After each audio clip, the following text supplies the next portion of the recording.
Democratic presidential candidate Joe Biden, Dilip Vishwanat, Getty Images.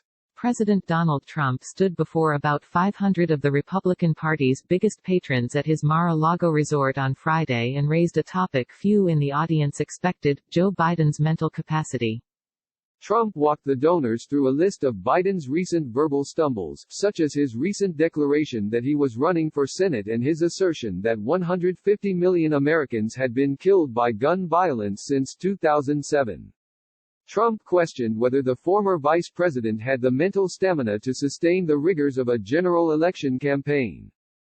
Then, the president appeared to give donors permission to leak his remarks about Biden to the media. "I would hope you not repeat that," Trump said sarcastically according to an attendee.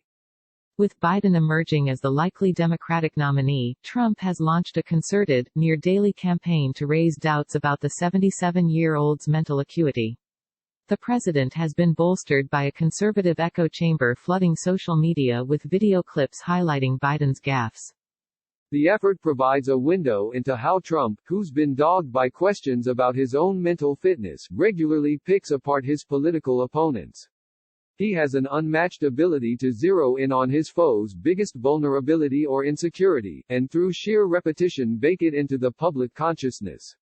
Unfortunately for Biden, his performance on the campaign trail has given Trump plenty to work with. It's similar to the tack Trump used in 2016 against Hillary Clinton, whom he tagged as low energy. He also suggested she doesn't have the stamina to be president. Former Clinton advisors see a replay of that campaign, and warn that Biden needs to take the attacks seriously. He's not responding to the threat strong enough, because it is absolutely a problem now and is going to be a problem going forward, said Philippe Reines, a former top Hillary Clinton advisor who prepped her for the debates with Trump. "You have to defend yourself, because that stuff absolutely sticks." Trump has long branded Biden as Sleepy Joe. But in the week following Biden's win in the South Carolina Democratic primary, Trump has taken it a step further by questioning the former vice president's mental faculties. The president took to Twitter to say that Biden doesn't know where he is, or what he's doing, and said Biden would destroy entitlement programs, and he won't even know he's doing it. The president went at Biden again during a rally in Charlotte, North Carolina last week, saying that once elected, Biden would be put into a home and other people are going to be running the country. Then, during a Fox News town hall Thursday evening, Trump pointed to a string of recent Biden gaffes, including the former vice president's remark that Super Tuesday was taking place on Super Thursday. "There's something going on there," Trump said. Trump is getting backup from his sprawling political apparatus. The Republican National Committee last week circulated a clip showing Biden appearing to confuse his wife and his sister, distributed social media posts making fun of the former vice president for his Super Thursday remark, and cut a video depicting Biden botching a line from the Declaration of Independence. Some of the president's conservative allies are taking the attack even further. During a Saturday appearance on Fox News, Trump attorney Rudy Giuliani said Biden is showing obvious signs of dementia. Fox News host Sean Hannity, meanwhile, devoted an entire segment of his show to documenting how Biden has a very questionable grip on reality. Tucker Carlson, another Trump-friendly Fox News host, said Biden is clearly losing it. Trump allies say the president's attacks are damaging because he homes in on vulnerabilities in a way that sticks with voters.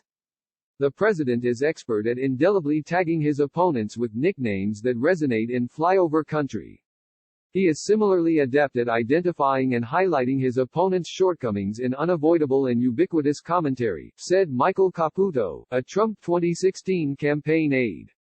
With Trump's constant reminders, Caputo added, voters won't be able to look away from Biden's guaranteed gaffes, and this will amplify existing concerns to weigh down the former vice president. Trump campaign officials said the president is merely highlighting the mistakes Biden is making. Joe Biden was a terrible candidate the first 2 times he ran for president, said Tim Murtaugh, a spokesman for the Trump re-election effort. I don't know why anyone expected he would be better the 3rd time around.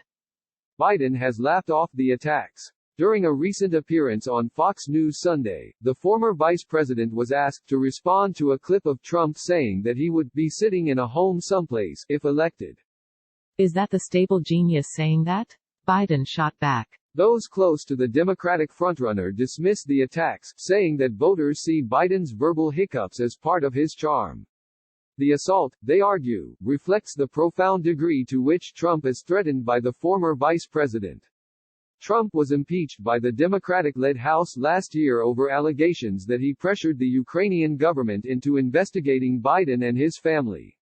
With the Democratic Party galvanized by the best candidate to win crucial battleground states, it's not surprising that Trump's re-election campaign is resorting to more disinformation about the vice president. After all, Trump himself is so panicked about Joe Biden that he got himself impeached by trying to force a foreign country to lie about him, said Andrew Bates, a Biden campaign spokesman.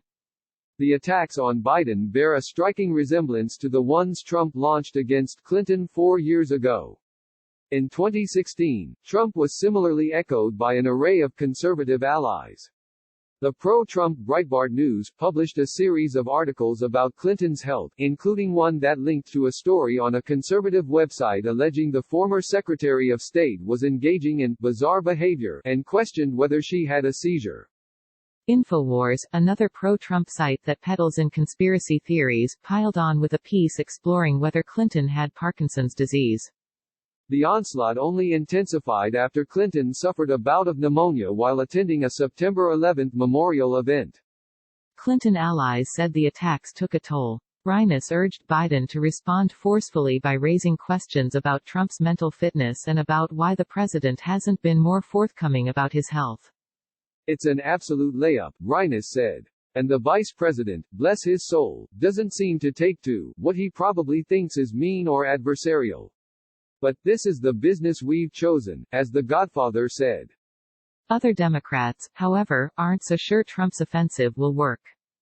Jennifer Palmieri, who served as communications director on Clinton's campaign, pointed out that Trump has been savaging Biden for months with questionable results. Democratic and independent voters, she said, were tuning out the attacks. The Trump campaign has been hitting Biden and his family for over a year and the attacks don't seem to weaken him with voters, Palmieri said. He just gets stronger.